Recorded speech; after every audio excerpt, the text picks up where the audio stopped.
GRIDLIFE Touring Cup heads to NOLA Motorsports Park for the first time ever in the fall of 2020 to kick off the 2021 season. Welcome to GRIDLIFE Live. My name is Kyle Heyer, joined by Tom O'Gorman and Abe Schmucker for what is sure to be an excellent race with 20 of the best talents in GRIDLIFE Touring Cup. We've got Eric Cattell starting on the front row alongside some of the buddies that have been around for quite some time, Tom, but I think there's a lot of unknowns going into this race. We talked a little while ago about the expectations for this one. It's a fast flowing racetrack, lots of high-speed maneuvers, and turn one and the race down to it are going to be the biggest topics of discussion. And if you're joining us live on GRIDLIFE Live for the first time, GRIDLIFE Touring Cup is wheel-to-wheel racing. We're racing 4 15-minute races over the course of this weekend. Each driver scores points for their finishing position, just like when you boot up Gran Turismo, bang out a bunch of races, and the driver with the most points ends with the season or with the weekend championship. So the grid is on their warm-up lap, 18 cars to take the green flag for race number 1. We're most of the way around this track. Familiar faces and new names. The storyline for this race for me is who is confident in where the speed is and who is confident in where the passing opportunities are on a relatively unfamiliar NOLA Motorsports. Hey, welcome as well, and you've been kind of the announcer for GLTC alongside me when Tom's been not available. So you were here for Pikes Peak when we had a relatively small field, but I think I'm really excited for this one. This is a totally new experience at a totally new racetrack. Your thoughts before we turn them loose here in just a moment? Well, I was quite surprised to see some of the drivers taking the line through some of the puddles on the straights there on this warm-up lap. Kind of unusual strategy. What do you think, Tom? Well, I think they're just testing what that's going to do to the cars. There is significant puddling on certain sections of this track. The drivers only got one quick look at it, and it happened really fast. We're coming up to the green flag for race 1. GRIDLIFE Touring Cup race number 1 from NOLA Motorsports Park is about to turn loose. A new racetrack, a new season, new rules, and new drivers. Turning them loose at the 3-mile NOLA Motorsports Park. The run down to turn 1, it's going to feel like forever. Green flag flies, and we're racing finally for GRIDLIFE Touring Cup for the 2021 season. Wow, almost 4 wide for a moment, but Jeremy Boysen a great start. Ronnie Solomon's on the outside in the yellow S2000. They're still 3 wide through the puddles, and now they finally tuck in, but Eric Cattell and Todd Cayley were on the front row. They start side by side down into turn 1. Watch for that puddling on the curbs. They're going to use them anyway, and they're starting to break away already. Cattell and Todd Cayley out up front. We saw Luke McGrew have to take evasive action, climb up on the curbing through that first corner, but nose to tail, front-wheel drive Civic, rear-wheel drive S2000, and a Miata in 3rd place right now. That's Luke McGrew and his 2.5 swapped Miata. He runs out wide, and for the race lead, though, Cattell's only 4 car lengths out front. But look towards the 3rd position. That is Andrew Rains, who is ex-pro racer, still does a lot of professional coaching from Apex Pro, and he's all the way up to 3rd from 6th on the grid in that BMW E36, passing Luke McGrew, who does not seem to have a lot of confidence in his car. Justin Lee's also in there, and now they're going side by side through those puddles. Oh, man, that's really dicey as they head down towards the back straightaway now. Dyson Pham is up there inside the top 10 as well, and he was here at Circuit of the Americas in February. He was super solid, but Eric Cattell now has a 15-car length lead as they exit and head down towards the S's. And this is arguably the fastest and strongest point for that Civic. It's a front-wheel drive car, very good balance at high speed, and they're coming into these S's over 100 miles an hour. Dab at the brakes, chuck it in for this left-hander. The S2000 not able to use as much curb. Look at the confidence Cattell has to climb those curbs, chuck the car back for this final straightaway through the edge of that puddle, and these drivers are just clearing the field by significant margins on this first lap. Back towards the back, though, Justin Lee, Luke McGrew, and Jeremy Boysen. Lee has a look up the inside. Oh, he just chucks it down in the braking zone. He's through. Boysen wants to go up the inside as well. McGrew runs wide again. He's got no confidence in that car. Boysen goes around the outside through turn number 13, and he's going to try again now down in 14. That's an impressive grip around the outside for a front-wheel drive car. Now Dyson Pham is having a look up the inside of Luke McGrew. So McGrew seems to be having some issues. Now Ronnie Solomon's going to have a look. So McGrew is the black car on the outside. They're going to go single file now.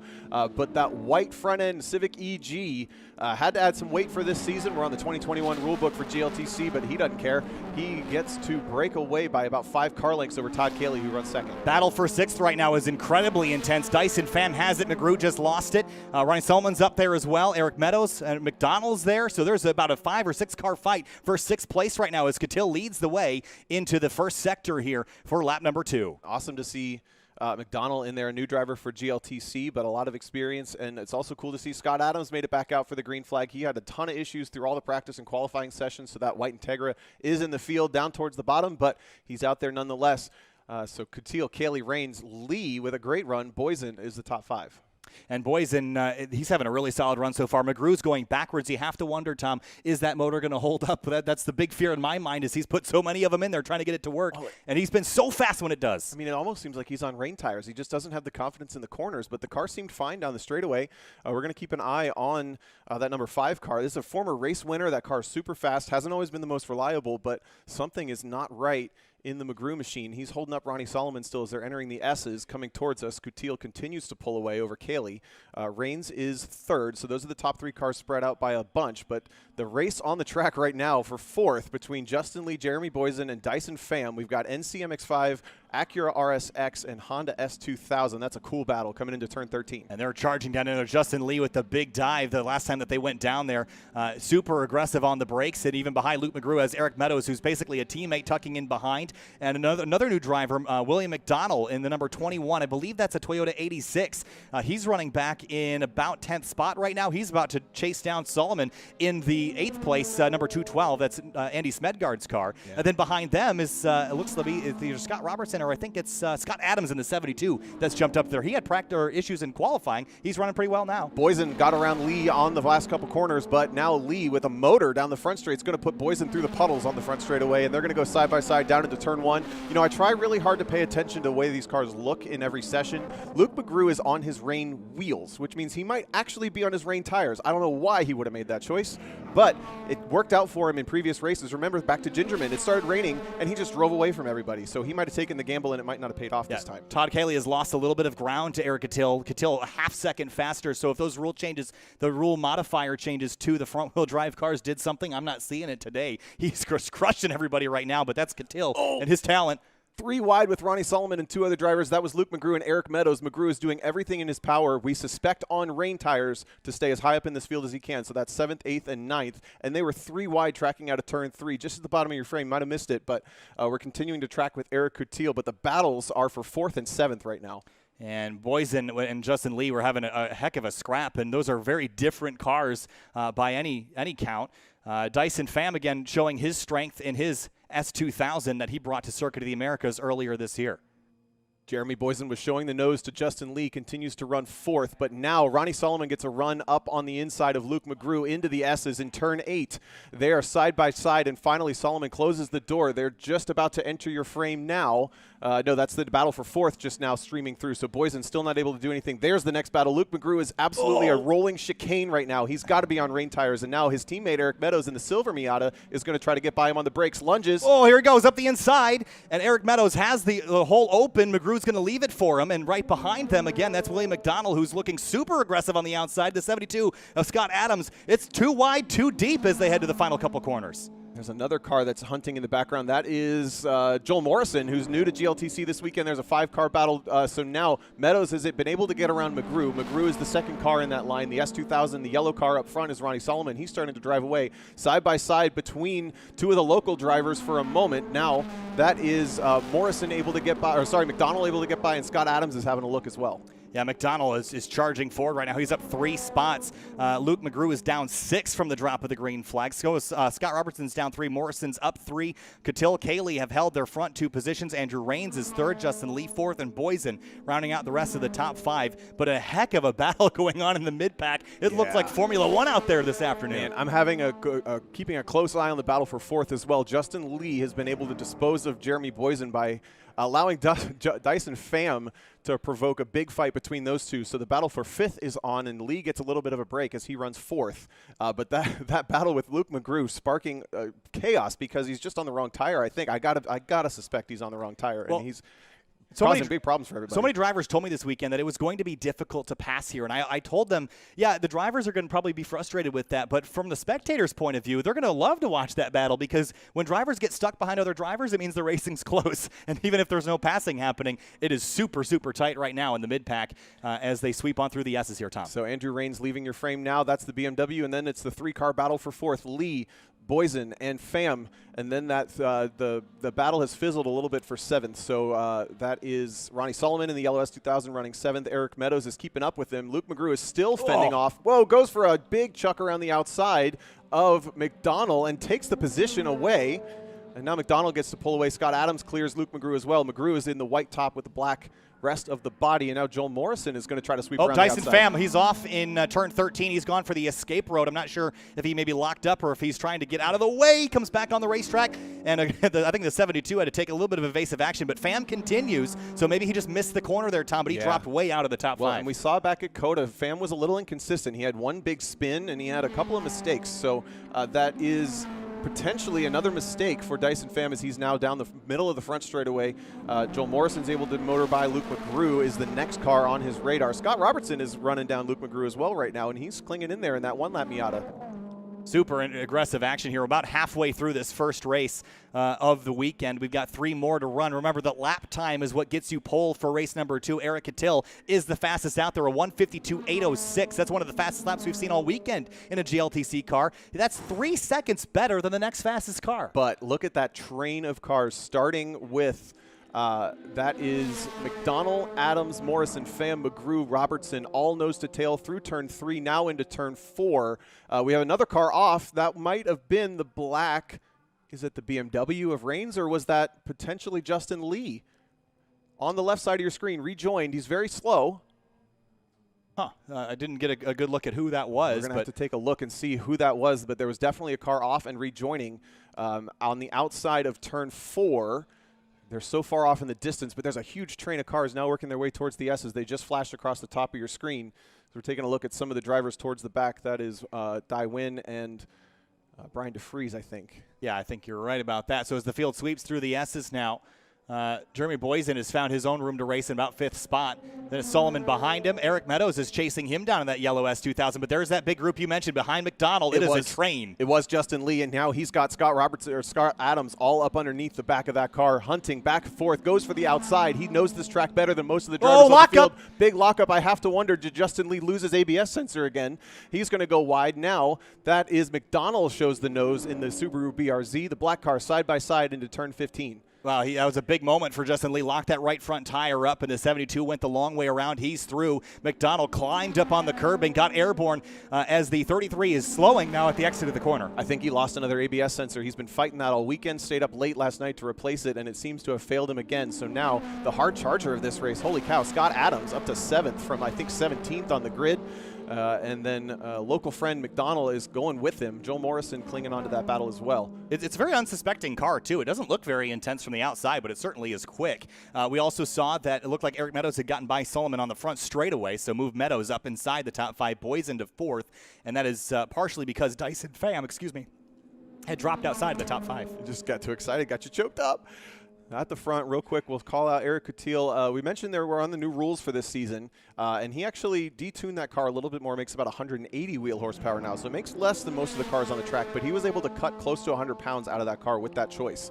So whether he's going to stick with that across all tracks or whether he decided to go with lighter weight, lower power for this specific track, not sure, but it seems to be working out with him as he's just freaking clearing the field over 3 seconds faster last time through than Todd Cayley, who's a very lonely second, and then a very lonely third for Andrew Reigns as well, but an impressive run in that car on 100 treadwear tires, not on as grippy tires as the rest of the field. White flag in the air for Eric Catil. One more lap around. We're 11 minutes in, and Eric Catil in the number 82 Honda Civic SI takes the white flag. One more lap around. It's not even close. Cayley's got a lot of work to do and a whole lot of luck if he wants to get anything done with Catil out front. Might have a battle brewing for 5th and 4th. That's, Ronnie Solomon and Eric Meadows. Those are the yellow and silver cars that just left your frame, but this is not going anywhere. Now Luke McGrew trying to defend off of McDonald. McDonald big dive. Super deep. And McDonald actually had fallen back here because he was up the road with Justin Lee, but they have both fallen right back to Dyson Pham. So I think maybe McDonald had an off. They're running side by side in that final sector now through the last couple of corners. Still side by side, and I got to say, I think McGrew saved McDonald from himself just a little bit there, because if McDonald was given any less room, they would have been having contact. But McGrew keeps it clean for the two of them, and they're going to come across the start-finish line now side by side with Dyson Pham. Pham gets a good run and goes by both of them up the front straight. Wow, rocketing by in the front straightaway now. I think there's one car out there that's slow. Scott Adams is slow. He's got a problem. Oh, no. And he's dropping out now. It looks like he's going to hit pit lane here with just 1 lap to go. That's a real shame after having such a strong start. But Eric Catil is working his way around. Battles continuing through the rest of the field. On your screen, that is the battle for 5th between Ronnie Solomon and Eric Meadows. And Meadows, I think, is the faster car, but can't quite quite figure out a way by. We talked about how NOLA Motorsports Park is a challenging place to pass, and especially with the puddles on some of the longer straightaways, there's 2 of them. It kind of closes down the number of passing opportunities even further. And the desperation is there as well with the white flag out. You're going to make that move at this point. And Meadows gets a great run here. He's going to get right to the tailpipes of that yellow S2000. Nose to tail as they sweep on through the right-hander. Now he's got the slipstream heading towards the back straightaway. A little bit of a breather. This was an easy flat-out right bend kink, and then it's into those S's. So look way back in the distance. The yellow S2000 leads over Eric Meadows, but Ronnie Solomon has the point. This is for top 5. Checkered flag for Eric Cattell. He wins GRIDLIFE Touring Cup race number 1 from NOLA Motorsports Park. Todd Cayley will bring it home in second, Tom, as the battles continue behind him. Boysen is way back in the distance, and he's going to bring home a 4th position. Andrew Raines works his way onto the front straight. Actually, no, that's Todd Cayley. That's how big of the lead Eric Cattell had. We're keeping an eye on the battles through the rest of the field. It looks like Eric Meadows dropped off at the back of the S2000 just a little bit for 5th, so he might not create an opportunity for himself. Most of the field is a couple car weights apart at this point. And the rest of the field sweeping on through. It looks like in the next car across the line, Andrew Raines, 3rd place, his first start ever. That's a podium for him. Jeremy Boysen should be 4th as he comes across the line in the number 99 RSX. He comes on through. Next car across the line, Solomon gets 5th place and Eric Meadows in 6th. And it looks like the next car might be Joel Morrison. Oh, but it's a drag race with Dyson Pham. They're side by side up the front straightaway, and Pham has a run. Side by side to the line. Checkered flag. Pham grabs it from Morrison at the last moment. Justin Lee right behind. Then the 21 car of William McDonald. Then Luke McGrew, who I got confirmation he was on rain tires. That was not a good decision. I don't even know why that was even a consideration, to be totally honest with you. I don't know what he was thinking. That was not an incredibly wise move, in my opinion. But he has found his way home in 11th place as the last couple drivers sweep on through. What a race we just saw. Yeah, and it's not quite done. There's two more guys battling. We were keeping an eye on them, and they're going to go almost side by side across. That's Brian DeFries and Bird. Dane Bird. Dane Bird in the CRX's beautiful car. They come through just outside the top 10, 14th and 15th. Yeah, that was awesome. Unfortunately for Eric, when you do a runaway like that, you don't get a lot of screen time. No. You don't get talked about a lot, but a dominant win for the 82 car of Eric Cattell, recently featured on the Hoonigan channel. Todd Cayley, something maybe not right with that car. I'm going to go talk to him after this race and see, because his qualifying pace was close to 5 seconds faster than the laps he was running at the end of that session. So that car dropped off pretty significantly. Until finishing first here, how many pounds of reward weight will he add after this first race? Yeah, that's a great point. In GRIDLIFE Touring Cup, because we do 4 races, when you finish on the podium, you have to add what we call rewards weight. It's basically a penalty to slow your car down a little bit. And Eric Cattell is going to have to add 75 pounds to that car for the next race. Todd Cayley gets to add 50 pounds, and Andrew Raines gets to add 25. Now, in talking to the drivers, though, that probably doesn't matter much, because Eric Cattell is currently weighing in at over 80 pounds heavier than his minimum weight. So even if he won that race, he doesn't actually have to change his minimum weight. He's not actually going to change the weight of the car. He was already overweight, is what I mean to say. Yeah. So with that, our first race of the 2021 GRIDLIFE Touring Cup season, Eric Cattell is your winner. Todd Cayley in second. Andrew Raines in his first ever GLTC appearance, 3rd place for him. That's a podium. Jeremy Boysen 4th, Andy Smedgard 5th, Eric Meadows, Dyson Pham, Joel Morrison, Justin Lee, and William McDonald, his first ever GLTC race. He brings it home in 10th. Luke McGrew, Scott Robertson, Patrick Reyes, Brian DeFries, Dane Bird, Frederick Scott, Dai Nguyen, and Scott Adams are the rest of your field. And unfortunate for Scott Adams, he was up inside the top 5 at one point, or very close to it, Tom, but had some sort of issue and had to bail off the racetrack.